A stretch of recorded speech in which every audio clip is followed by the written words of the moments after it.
Being triggered in anxious recovery isn't the problem, and constantly trying to get rid of that trigger is not the goal. You aren't doing anything wrong because you feel that initial trigger and that first surge of fear, and you're not supposed to try and stop it.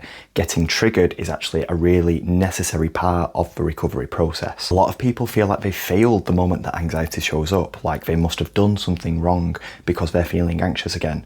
But that first wave of anxiety, that is not failure. That is just your body's response to a perceived threat. And we call this primary fear. Now, this fear is automatic, so fast, outside of your control. It's kind of like a fire alarm going off. It's really loud, really sudden and intense, and it's not nice. But it's also not the issue. The issue is what comes next. That second layer of fear, the story and the narrative that we attach to that initial trigger. And that often sounds like, what if this feeling means that something's wrong? What if it means that I'm going backwards and I'm not recovering?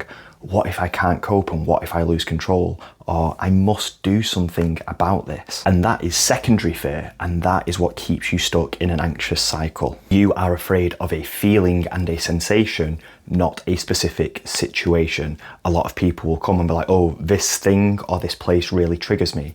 But I think they're misinterpreting it a little bit. Say if you're scared of the dentist or going for a walk to the shop at the end of your street, it's not the walk or the shop that is the trigger, or it's not the dentist that is the trigger for you. It's how you might feel when you're in that situation that is the problem to you. And when you misinterpret those feelings as dangerous, it becomes a loop that we get stuck in. Now, you can't just decide to not have this secondary layer of fear, but it is shaped by how you respond to first fear. Secondary fear is made up of all the behaviors that we do to try and negate and get rid of that first initial trigger, which I must remind you is out of your control. So what we need to do is work on resisting the urge to reassure ourselves, to check, to scan, to monitor, and to escape.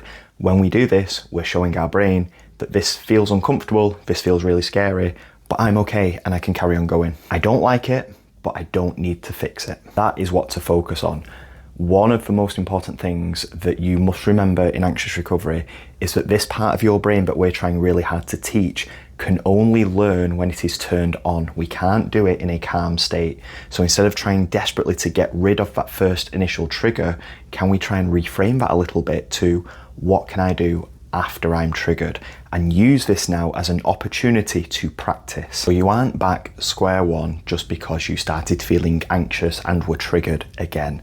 If anything, now is a fantastic opportunity for you to practice. There is no square one to go back to. You can't control that first initial fear, but work on everything that you do after it and taking away that secondary fear.